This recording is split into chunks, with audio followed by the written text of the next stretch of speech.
I love making soundscape music. Yeah, yeah, yeah. It's quite hard to do as well. A lot of people think it's easy, but it's not. It's quite hard to do to get it to work.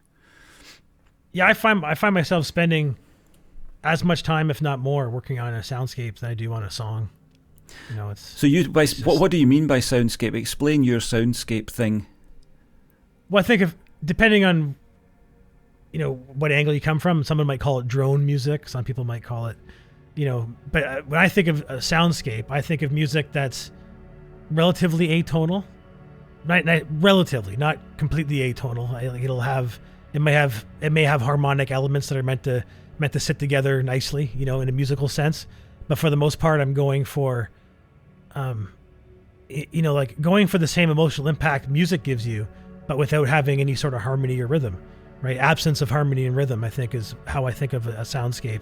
Where you're trying to convey all of that through tension, or through, like long stretched out chord progressions, or not non-chord progressions, just long chords that have no progression, or they have very slow progressions, that go on for any period of time. Typically, like for me, because my songs are so long, most of my soundscapes are shorter than my songs, right? Like a soundscape for me is usually between 5 and 7 minutes, likely. I do have some that stretch on close to 20 minutes, but most of them are tighter than my normal songs because I get bored, right? I can't dwell in a soundscape as long as a song because, if a 10-minute song has got 10 minutes worth of ideas, whereas a 6-minute soundscape to me is it's like a momentary expression that lasts for 6 minutes, so, or Right. whatever. Interesting. Yeah. Interesting. Yeah. That's pretty much the way it is for me as well. So it's like a sonic landscape. I think that's what the word means. Soundscape is a sonic landscape. But I also think of things as vignettes. Do you know the word vignette? Like a little diorama, a little object. Yeah. And so what I do with my soundscapes is either they're vast in scope, which means that they will last. I've got one there that lasts an hour, which is just synths pulsing away and things happening for an hour. So it was actually intended for a pal of mine who writes, and it was music to write by was the kind of conceit of it. Nice. But quite often what I'll do is I'll create these little vignettes, like a little happening, and sometimes they're in a soundscape. So it's like you're travelling over the plains and you come to a village and you go into the blacksmiths and you go through the blacksmiths and you see all the details, then you come out the other side and then maybe you're in the church or whatever. In my mind, that's the way it's playing out.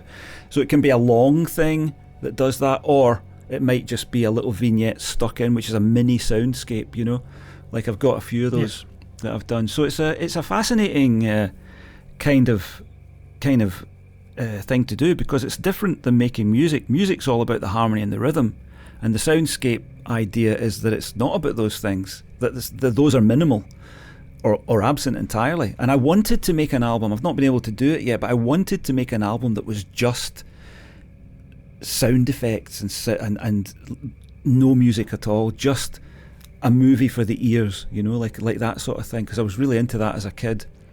The idea that you could build a sonic landscape that would tell a story. You could have footsteps walking along and then events would happen and all that kind of stuff.